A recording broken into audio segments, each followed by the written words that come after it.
What did I promise? To kill you? I don't like these types of stories, man. What am I supposed to get from this? What lesson have I learned? What lesson have I learned? No sloppy lesbian sex, hot lesbian chicks, sure, but that's not enough to keep me satisfied. So what? So what? You killed her. Okay, I get it. Okay, fine. Depression. Oh, wow. I don't feel happy. It's not like, oh, I feel sad, but at least I learned something. It's just, why do indie games suck at making me feel good? I finished Signalis a couple nights ago, and I really wanted to share my thoughts and opinion on the game because I really do have a lot to say. I'll quickly go over the gameplay side of things. The more important thing that I want to talk about is the lore and the story aspect of the game. Ooh, oh my god. Hi. Ooh. Ooh, she's cyborg. Ooh. Hi. Oh my god. I love the aesthetic. Jesus Christ. So gameplay wise, if you give Signalis anything other than a 10 out of 10, you're a fucking retard. I don't care. The UI design, the character design, the action of it, the horror, the sound design, everything about Signalis is just perfect. I have nothing other than just straight up positive to say about this game. Not much happening in the music department, or at least nothing that I felt personally. Somehow, Signalis manages to be both beautiful and horrifying at the same time. I don't know how they do it. I can try to dig into it and analyze it, but it's just straight up perfect. It's amazing. It's wonderful. It's a great experience. I want to mostly talk about the lore and the story of the game. Signalis' lore has a couple of traits that I think on their own would be in fact incredibly fun. They would enhance the lore, and by lore I mean the world building, the historical events that have already taken place, the sci-fi fiction powers, whatever the fuck.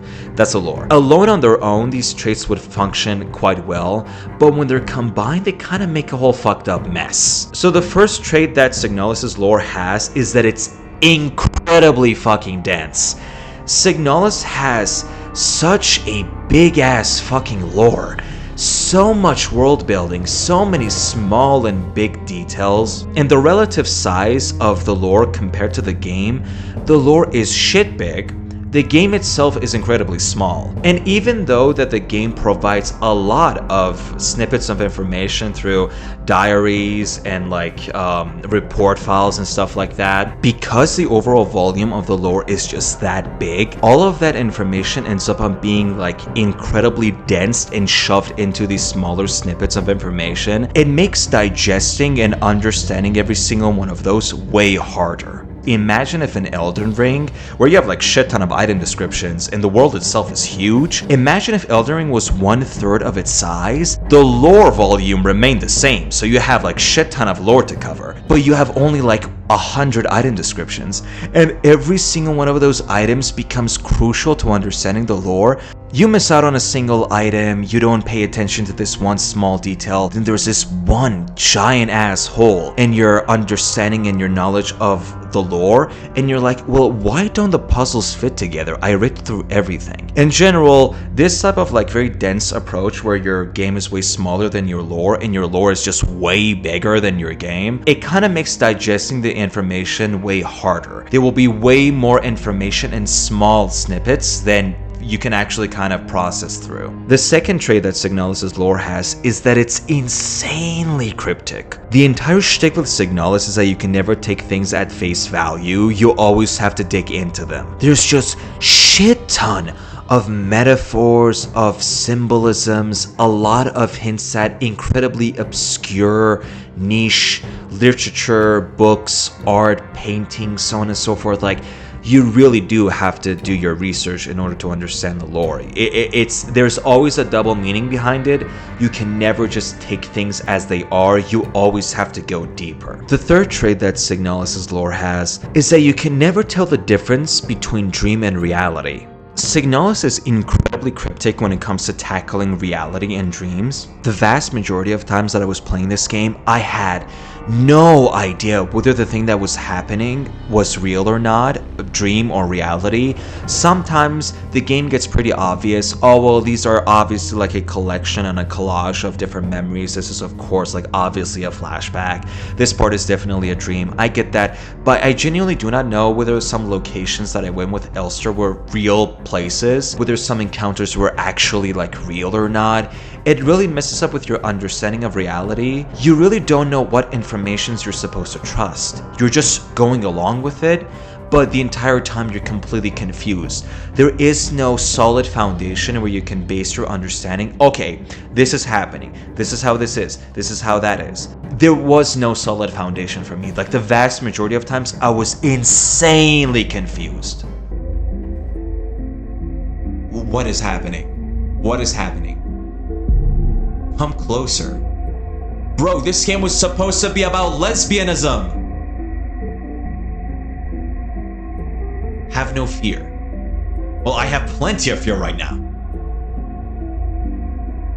What is happening? I thought we were in snow. Wife, where are you? Oh my god, what is happening? What is happening?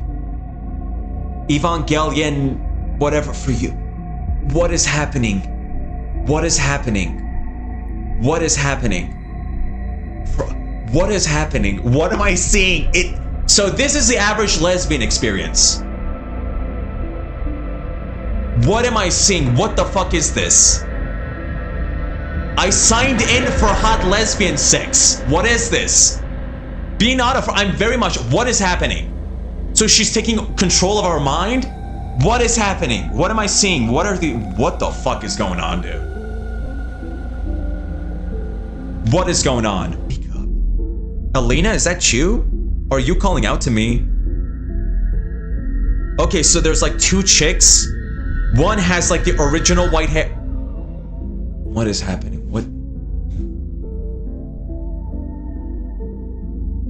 What pussy does to a bitch? Legitimately, where is this? What am I watching? Dude, why do these indie games always have to have the most depressing shit? I wanted sloppy lesbian sex, and this is the shit that I'm getting. I'm gonna feel like the most like... Don't tell me that this is it. Don't. Bruh. I mean, I don't think this is it, but... A game... What? What? Oh, come the fuck on! So when you have a game that has a huge volume of lore compared to the small size of the game, and also incredibly indirect and very specific metaphors, symbolisms, like double meanings and all of that, add to that the fact that you can't tell the difference between reality and dreams, what informations are true, what informations are false, the entire experience turned into a bumpy fucking ride, dude. What I'm saying is that there is a very good reason why every single video about Signalis is over an hour long. Don't pretend that you don't know what I mean. You very much know what the fuck I'm talking about. The funny thing is, my favorite game series of all time is Metal Gear Solid. Digesting a Hideo Kojima game is way easier than understanding whatever the fuck Signalis' lore is. Like, Metal Gear Solid has some of the most obscure bullshit stuff, like absolutely ridiculous stuff happening in the lore, and a lot of times it's just a wacky thing, you know. It's ridiculous, a lot of times is unserious, it's self-aware. Signalis takes itself incredibly seriously though. You can't just not pay attention to the smaller details, you really have to dig into it. I just find it incredibly funny that as a Hideo Kojima fan, I find his games to be a lot easier to understand than Signalis, that's it.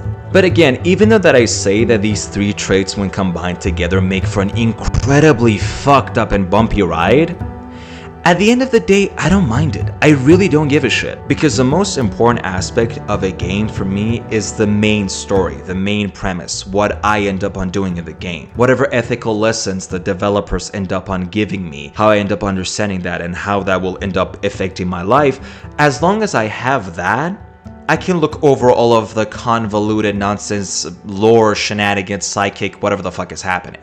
So even though that I complained a lot about the lore, I actually don't care. These are just the traits that Signalis' lore has. For me, the priority is the story.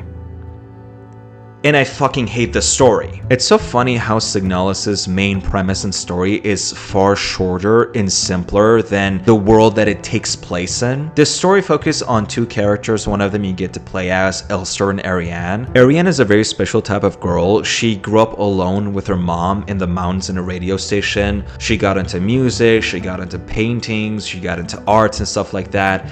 Her aunt comes, takes her away, forces her to go to school with other kids. She gets bullied a lot. Ariane in general, just the vast majority of her life, feels incredibly alone. She wants to get away from the society of people who kind of like judge her and stuff like that. There's nothing specifically that hints that Ariane like had one or two traits that other people just straight up hated. She just didn't fit in. She was like a normal girl. She just couldn't fit in. She couldn't socialize properly. So in order to get away from everything, she enters this program where they send like astronauts on rockets and shoot them into space in order to like find like planets and resources and stuff like that. She ends up on getting paired up with another android, a replica named Elster, and they spend years together on this rocket, you know, looking for resources, looking for planets, and they develop a very strong and very intimate relationship, a very strong connection.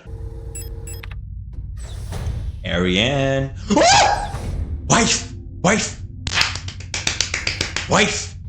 Wife, good. Oh my god. Okay, these. Oh god, it's disgusting.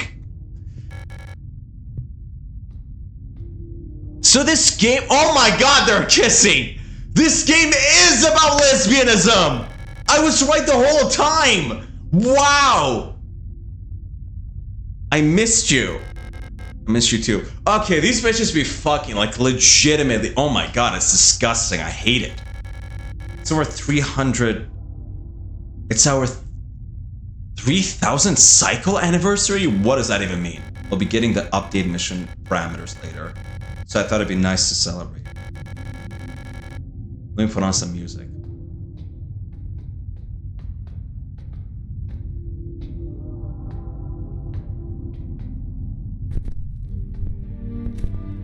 Are these bitches gonna dance or something? Oh my god, they're going to dance, aren't they? Oh my god, this is so disgusting. I hate it so much.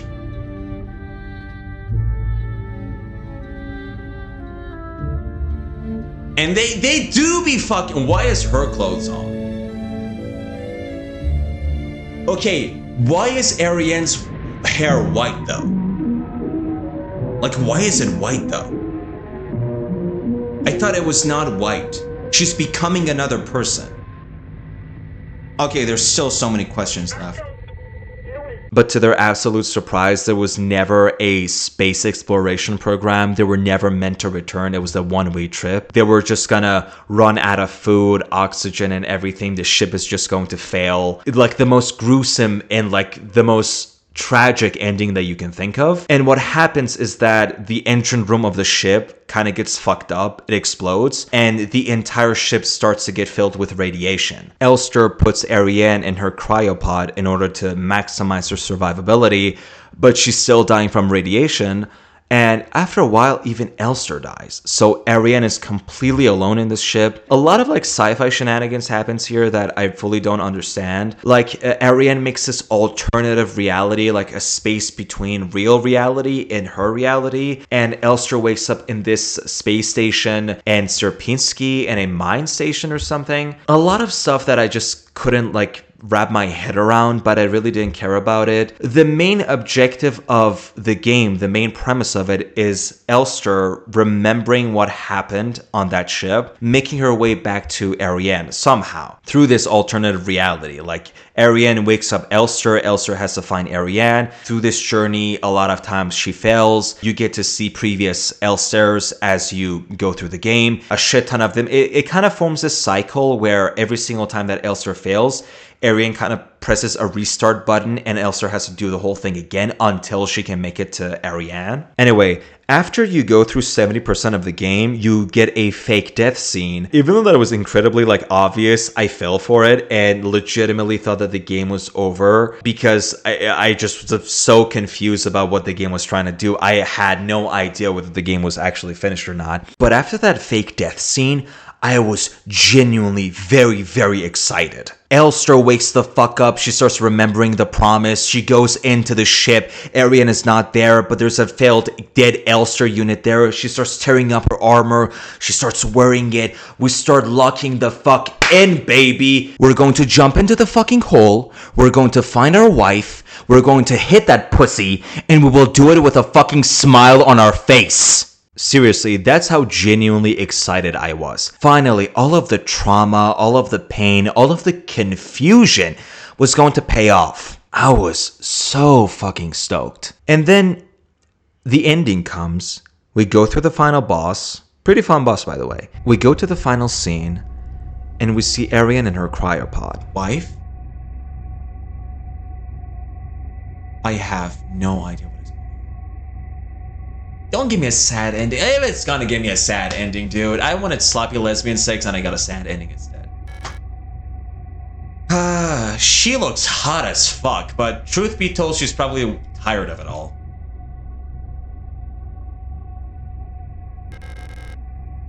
And do it.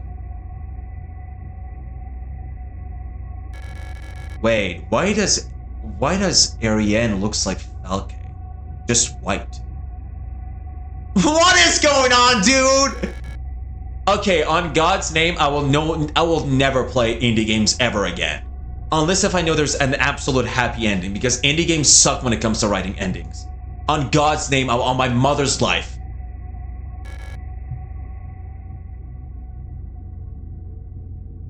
I don't get, like, I have no idea what the chronological order of anything. What did I promise? To kill you? I don't like these types of stories, man. What am I supposed to get from this? What lesson have I learned? What lesson have I learned? No sloppy lesbian sex, hot lesbian chicks, sure, but that's not enough to keep me satisfied. So what? So what? You killed her. Okay, I get it. Okay, fine. Depression. Oh, wow. I don't feel happy. It's not like, oh, I feel sad, but at least I learned something. It's just, why do indie games suck at making me feel good? What am I supposed to get from this? You unironically want to make me watch a Disney film just to like fucking restabilize my mental state right now. What has happened? Okay, then just fall beside her, and then like it's gonna be all frozen, and then another Elster is gonna come. I have no idea what the cycle of the whatever the fuck is.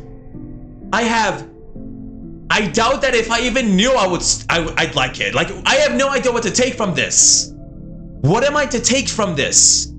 So Elster locked the fuck in to come back and save Ariane, or come back to kill her. I'm assuming to come back and kill her, but why is the whole shit kind of resetting? Did we land on a fucking planet? Snowy planet? Did we or did we not? I still have no fucking clue. I know I'm whining a lot, but hey, give me some fucking credit, dude. And Elster just chokes her to death and dies right next to her. That's it. That's it. Nothing more. All of that was to just kill Ariane. Like, relieve her from her misery. And Elster dies right next to her. I knew I was not stupid. I knew about the promise. I knew that Ariane kind of forced Elster to make a promise to her to kill her. But I don't give a fuck. I wanted to save that bitch. This is why I absolutely fucking hate this game. Not because of the confusing lore. The gameplay is fantastic. Is that Signalis at the end of the day is a tragedy for the sake of tragedy. In my previous video, mouthwashing video, I explained that even though that I don't like tragedies, mouthwashing still gives incredible and beautiful life lessons that you can learn from and apply into your real life. The entire shtick with that ending, even though that it was tragic, even though that it was sad, it was that a series of bad decisions were made. You can look at that and see, okay then, I see that. I can just learn to be aware. When to not make those mistakes, when to avoid them, how to avoid them. I can learn from that so that a tragic ending like this doesn't happen. What the fuck did Ariane or Elster do to deserve that? What the fuck am I supposed to look at that? And what am I supposed to see? What meaning am I supposed to extrapolate from this tragedy? What wrong decision did either Elster or Ariane make for me to say that, okay, then they should have done this? It's like a tragic tale of, oh, such a cruel world, these two innocent people, they die, oh, such a cruel world, they couldn't be together, oh, such a tragic fate, but now in death they're together. Shut the fuck up, dude. I don't give a fuck about your tragedy. You know what's cruel? How I'm feeling about this game. That's cruel. That's tragic. I don't want to feel that way. I get the whole artistic liberty shit. Like, I myself, I'm an artist, all right? I know what that is. You can do whatever the fuck you want. But this is an opinion that I myself have the right to have as a person who goes through all of this. I said it in the last video, I don't like tragedies, but if you're gonna do it, at least help me learn something from it. The only thing that Signalis does is just fuck me up. Was fucking me up the intended purpose, the intended objective of the developers? Oh, well then, bravo to them. They surely managed to arrive at that goal. Do I feel good? No, I fucking don't. I fucking don't. Why should I see these two innocent people at the end of the day and they just have a shit ending? What prevented the writers from giving them a happy ending? Genuinely speaking, what made them go that, okay, dude, like, our messaging is in such a way that if we give the story a happy ending, it will kind of take away from the message of the game. Shut the fuck up. No, it doesn't. No, it doesn't. There's absolutely nothing wrong with Ariane and Elster. Like, these two people are perfect. Sure, the world is fucking cruel, but like, so is a lot of other things. Like, what's their message? Like, what am I supposed to extrapolate from this thing? Like, what can I do as a person? I don't think Signalis can be seen as a lesson-oriented game as much as Math Washing can, because that game has a tragic ending, but you can learn shit from that. You can learn a decision-making process that the characters have. You go ahead and see, okay, this character made that mistake, that character made that mistake.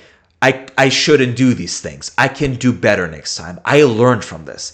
Signalis is just a sad game. It's an incredible experience when it comes to gameplay. Story-wise, it will fuck you up. I didn't fucking like this game. On God's name.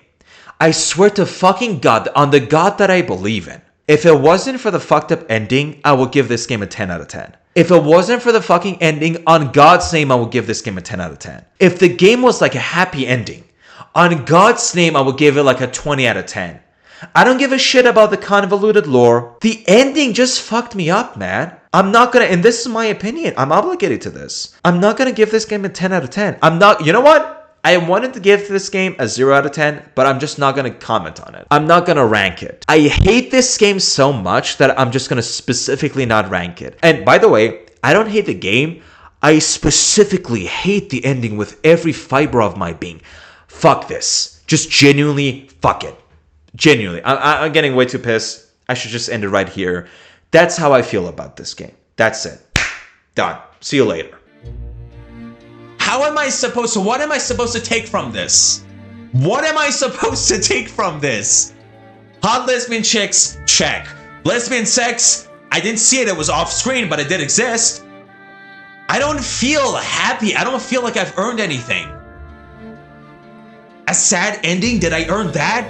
I don't believe so. I don't think I deserved it. What is this? I feel like shit now. I am never, ever playing a game that makes me feel like shit again. Fuck indie games, genuinely speaking. Fuck these indie games that have like the most like depressing stories ever. I have no idea what the fuck happened. I have no idea what the story was. I have to go like watch some lore videos about it. I am devastated. I have no idea. Humble Games. Well, the game design was amazing. The music wasn't much, but the music design, the UI, it all felt pretty cool, pretty fantastic. Again, it's the same mouthwashing thing. Mouthwashing at least had a fucking lesson. I have no idea what the fuck Signalis is about. Okay, I just feel like shit. I feel like I have to quit. I feel like I have to quit. I have to quit. Bye bye. I can't take this anymore. I can't take this anymore.